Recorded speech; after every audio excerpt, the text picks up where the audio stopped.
ॐ योऽन्तः प्रविश्य मम वाचमिमां प्रसुप्ताम् सञ्जीवयत्यखिलशक्तिधरस्वधाम्ना अन्यां च हस्तचरणश्रवणत्वगादीन् प्राणान्नमो भगवति पुरुषाय तुभ्यम्. Shloka 32 in Vishnu Sahasranama is Bhuda Bhavya Bhavannadaha Pavana Pavano Nalaha Kamaha Kamakrit Kandaha Kama Kama Prada Prabhu. There are 10 namas in this shloka, and they are Bhuda Bhavya Bhavannataha Pavanaha Pavanaha Analaha Kamaha Kamakrut Kantaha Kamaha Kamapradaha Prabhu. The first nama is Bhuta Bhavya Bhavannataha. Bhuta means Bhutakala, the past. Bhavya means happening now, the present time. Bhava means future. Natha means Lord. So Bhagavan is the Lord or Ishvara of the past, present, and future. Of course, Bhagavan doesn't have that time limit. We exist in the body and mind. Our awareness is limited. So we are time conscious. Bhagavan is aware of everything. He is complete universal consciousness. He surpasses the concept of time. So he knows everything. He knows the past, present, and future. There is no time difference in him. Everything is same for him. He is aware, completely aware of everything, omnipresent. And so he is called Bhuta Bhavya Bhavannadaha. Actually, this nama came in the first shloka of Vishnu Sahasranama, Bhuta Bhavya Bhavat Prabhu. So, same meaning only, but in a different context. He is the Lord of the past, present, and future. He knows the three periods of time. He is omnipresent. And the next nama is Pavana. Pavana, Pavi means to move about or purify. So among the great purifiers, air is the great purifier, and it moves everywhere also. Pavate iti pavana. That's the exact meaning given. Pavate iti pavana. He is a great purifier. Whoever approaches Bhagavan, he is automatically purified. And one who moves in all places without any constraint, that is also Pavana. And in chapter 10, Bhagavad Gita, Sloka 31, it says, Pavana Pavatam among the purifiers, great movers, I am the wind. In the Vibhuti Yoga, Bhagavan Krishna will identify himself with the wind. So that's the meaning of the Nama Pavana, the great purifier, and he moves everywhere without any constraint. Both the interpretations and meanings are given for this Nama. And next Nama, that is the third Nama, is Pavana. Pavana means Pavate iti Pavana, one who makes everybody to move. That is Pavana. He gives power for everything to move. Even we move by his power. He gives power for even the wind.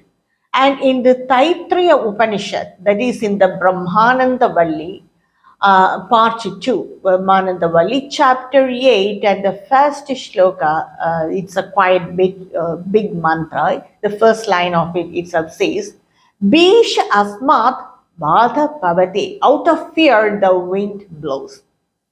So everything moves out of his fear. That's the meaning of Pavana. And next interpretation is Pavana also means Pavitram, pure. So again, the repeated meaning, he is a great purifier. He purifies the place where he is present. So that's the meaning of this Nama, Pavana. And the fourth Nama is Anala. Anala, that is Alam, means end. Anala means endless. Bhagavan Vishnu, he is endless. He has no beginning, he has no end. And so he is called Analaha. That is one interpretation. Another interpretation is Ala means satisfied. Anala means not satisfied. Bhagavan Vishnu he is not satisfied with anything that is finite. He is infinite, and so he is Anala. The third interpretation is Anala means fire. That's the other name of Agni is Anala. Why it is given this name is it consumes everything. What all is given as fuel to Agni, it consumes it and purifies it. So the Agni is not satisfied with anything. And as Agni, as the Tapa, heat, Bhagavan resides in all the beings, and because of that, we exist or our body exists. So that is the meaning of the Nama Anala. And Agni it symbolifies Bhagavan, Brahman.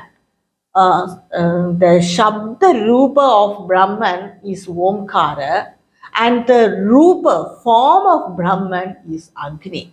So Anala symbolifies Agni, and as Tapa, as heat or as Agni, Bhavan resides in our body to maintain our body, and only because of that we exist. And so by all these interpretations, Bhagavan is called Analaha.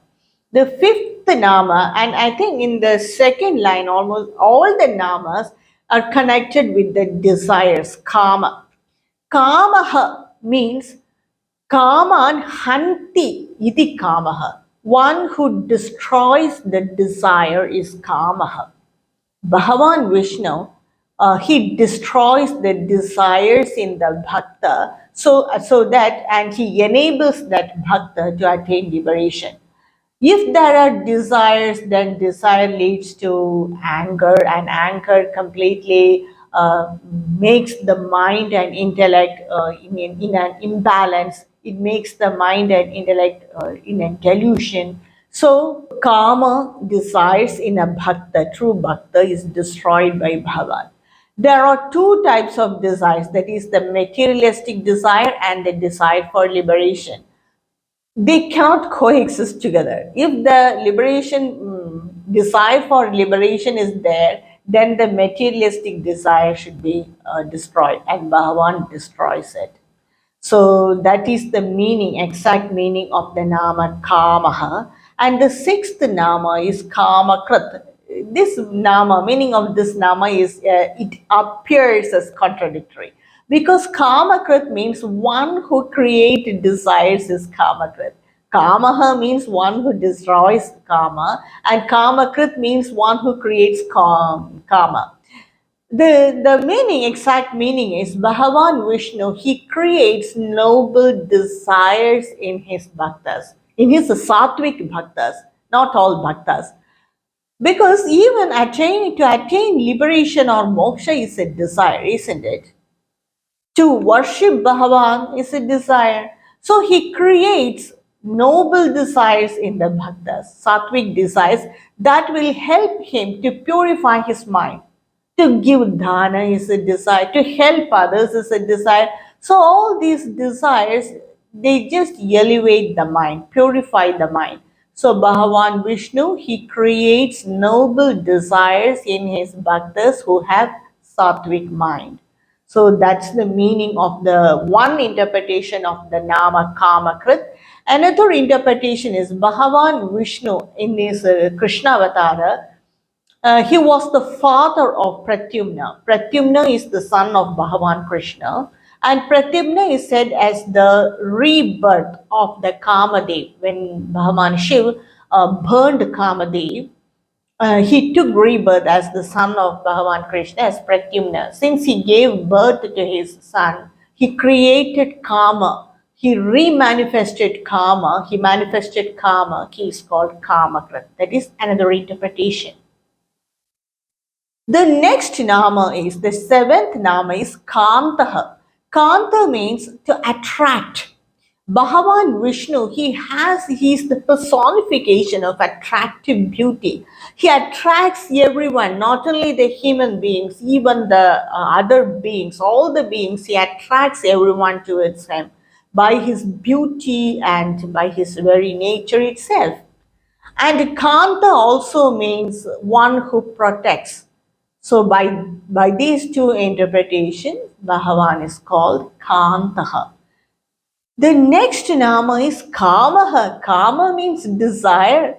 Bhagavan Vishnu is that power which gives desire to all the beings. Even the Kamadev, his power of that desire to attract everyone is given by Bhagavan. Kama is another vibhuti of Bhagavan, manifestation of Bhagavan. So why this karma, this desire, that attraction power, it holds this whole universe together. Unless and until we attain moksha, liberation, we have to be together with this creation. Only then we can survive. So he has that attracting power in him which holds everything together with him. So he is kamaha. He is desired by all. The next nama is Kama Prada. Kama Pradaha means one who gives or satisfies the desires of his bhaktas. Bhagavan Vishnu, he satisfies the desires of his bhaktas and he grants all the wishes of his bhaktas. He bestows his bhaktas all their desires, whatever materialistic desires even it may be. Only then they can come over the materialistic desires. They will understand that only when they experience the materialistic desire, they will understand the depth of it. So he grants them all the desires. For whatever desire, if we approach Bhagavan, all of our desire gets satisfied according to our prarabdha karma. And we will realize that all these desires are transient or they are temporary, and we want to cross over it. We have that feeling to cross over all the materialistic desire. So he grants all the wishes of his bhaktas. So that's the meaning of the nama Kama Pradaha, one who gives or satisfies the desires of his bhaktas. The next nama is Prabhu. This is also a repeated nama, but here in this context, Prabhu means one who has extraordinary powers, one who surpasses all in everything. He can achieve everything by himself without the help from anyone.